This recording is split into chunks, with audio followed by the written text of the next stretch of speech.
everybody, it's Mia with TMBH. Happy Friday the 13th, or I don't know if it's a happy Friday the 13th, but I think it's an exciting day because I like horror movies, so this is like a fun day for me. Anyway, today we are going to, like I said, like on Fridays we'd been kind of telling the stories of different people, so this particular Friday we're going to tell the story of Logan. Logan is, I think it's just a sad story, to be honest, because so he seemed like, I mean, he was really popular in high school. He's like probably one of those kids. Like, I don't know how your high school experiences, guys, but like you always had like those kids that were like kind of popular, and like even if you didn't really care for the popular kids, like there were a few of them that kind of just had personalities that were enjoyable. Even like no matter how much you didn't want to like certain people, like they just kind of have those personalities, and you're like, oh, okay, fine, I like you. And so he seems like he was kind of one of those people, right? He was nominated for they have, what do you call them? Those like things that you vote for, superlatives, class superlatives, and he got most likely to be remembered. And then he was also nominated as prom king. So again, like pretty popular kid. He was really well liked from where from the area that he was from, Middletown. Yeah, so he was really well liked dude. And he liked to do a lot. He kind of seemed to have his like hands into different things. One of the things he had a passion for was music. So I believe he wrote his own music, and he played guitar and he sang. So multi-talented, and he was doing that. That was something that was like a really big interest of his. And then he also liked to play football growing up, which is not necessarily uncommon. You know, a lot of boys love football, and particularly, I feel like a lot of the popular kids in high school liked football. So there you go. He's one of those. He played football in school. He was really popular. There you go. And he ended up getting an injury, a football injury. And so, unfortunately, and this is like the part of the story that I hate, because it's really not uncommon. It seems like so many good people are kind of like sucked into like this black hole of opioids by not even like, it's not like they woke up one day or like they were being kind of reckless and they were like, oh, like I just want to try it, and they tried it. And again, I mean, even those people, you don't deserve like addiction. It's a really crappy thing to have placed on you. No one deserves it. But then there's that particular sadness when there's like a person who doesn't, you know, it didn't start off like that's what they wanted to do. So he got a football injury and they put him on Vicodin, I believe. And then, you know, he was young, and so young kids do stupid things, and him and his friends would take them, I guess, before school, sometimes during school, sometimes after school. They'd take the Vicodin, and then eventually Vicodin is an opioid. It progressed, and it moved from Vicodin to heroin, I believe, and then heroin and cocaine, and those kind of became his substances of choice.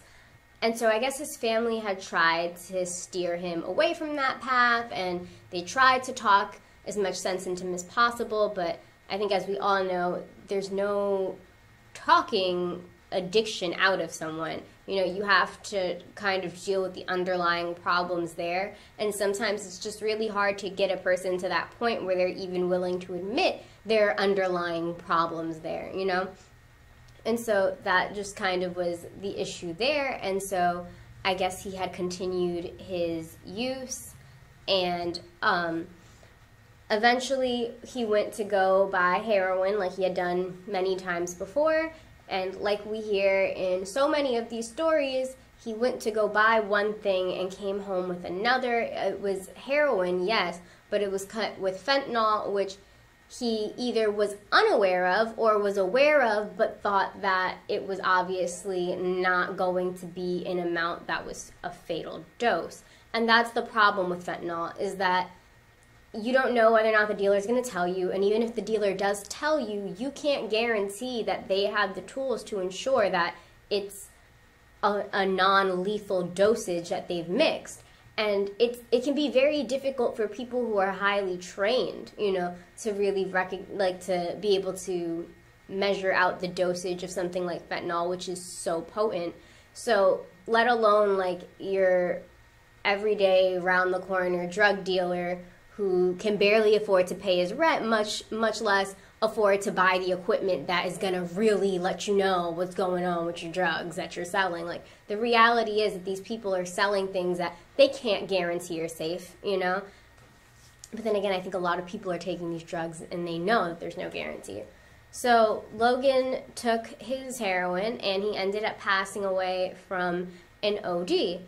And so those stories are really sad because it's like, you know, he was a talented kid. I got the ability to watch like a video that he had made of him singing, and it was really sad because like he's actually really, really talented. And it sucks because people like that, like, there are just so many different ways life can go, and like it didn't have to go that way. It's really unfortunate that like a series of events and that was like the end game for it, when the end game could have been a lot different. And so that's like really, I'm sure, sucky for the people who cared about him. So yeah, that was Logan's story, and I really, really, really suggest that you guys watch our daily video. And the daily video has, I believe, Logan's aunt talking about him, and she seems like a really sweet lady. You should check her out, and yeah, just check that video out. I think it's a good video to watch. Besides that, in other news, we do have other news, guys. The other news is that we're not going to be doing live next week. We're going to take a little bit of a break, not just from next week. We're not sure. We'll call it like a, if it was like a boy band, then we're not breaking up. We're just taking a break. And that may or may, we don't know exactly what that means. You know, we might be like NSYNC and we might never get back together. Or who knows, we'll have a reunion tour and like then it'll work out. So we just don't know. We don't know. So we may or may not come back, but this is our last video for now. We're going to try to transition into some new content for you guys. These are going to be kind of like video diaries. So basically, I got the boot. No, I'm kidding. But we're going to, yeah, we're going to see you guys again next week, but just with some different content. So goodbye for now, guys. It was really great working with you. And yeah, I'm going to go back to being like a hermit, and all the content that you see is still written by me, but like you won't see me, which is great. Because it's overwhelming being on camera all the time. Bye, guys.